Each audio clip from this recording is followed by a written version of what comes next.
How many men did it take to cut you down? Just one. Oh. He must have been some kind of monster. He was a woman.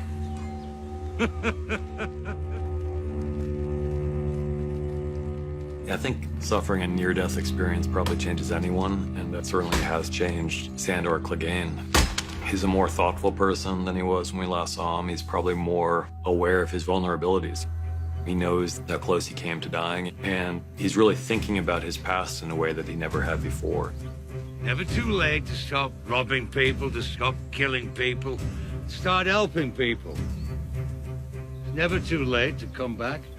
You can feel the very subtle effect that Ray and his community are having on the Hound, and he's starting to see that there's perhaps a different way of living your life. What are you doing here? Well, we're talking about life. You? Protecting the people. The unfortunate, ugly reality is that the kind of pacifism that Ray is preaching is often suicidal when you're in the middle of the kind of world that they're all in. Something sad about the fact that this person who tried desperately to walk away from what he was is being given no real choice but to go full throttle back in the direction of what he really is, which is a killer. This isn't your fight. You shouldn't have to come to Winterfell with me. I shouldn't be asking you.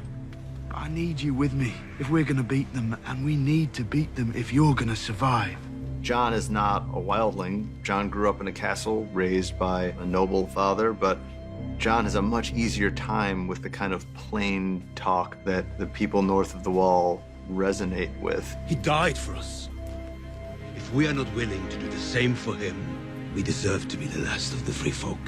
These wildlings that he's convincing are people whose lives he's saved. They're people who've seen the same things he's seen. They are reticent to follow anyone, especially a non-wildling, but they're all smart enough and practical enough to realize that the old rules that governed their existence for hundreds of years are no longer in effect. No.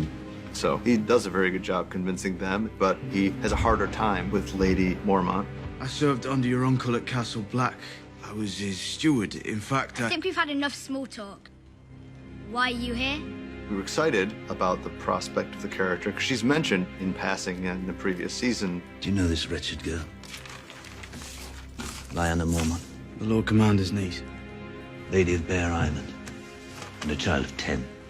The more we thought about it, Jon is going to come up against so many old guys with beards in the north that, like, what if she was a tougher audience? It seemed like an inherently fun scene to watch. It also is terrifying because it's putting a lot of dramatic weight on the shoulders of somebody who needs to be very young.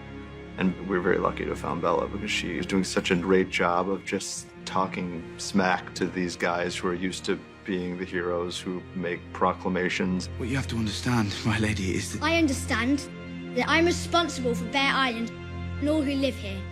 So why should I sacrifice one more Mormont life for someone else's war? I'll never hurt you, little brother. Don't you know that? Yara does love Theon, and one could argue that she's the only one who's ever really loved him.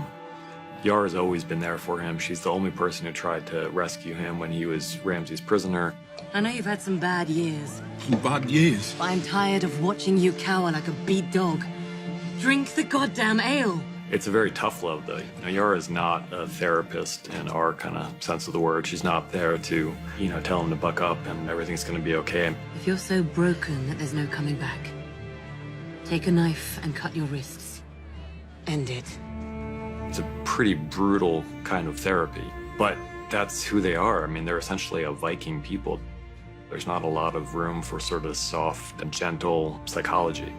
I think it's the kind of tough love that Theon needed at this point. And when he finally raises his eyes and looks into her eyes, we see a glimpse of the old Theon that had been lost for so long.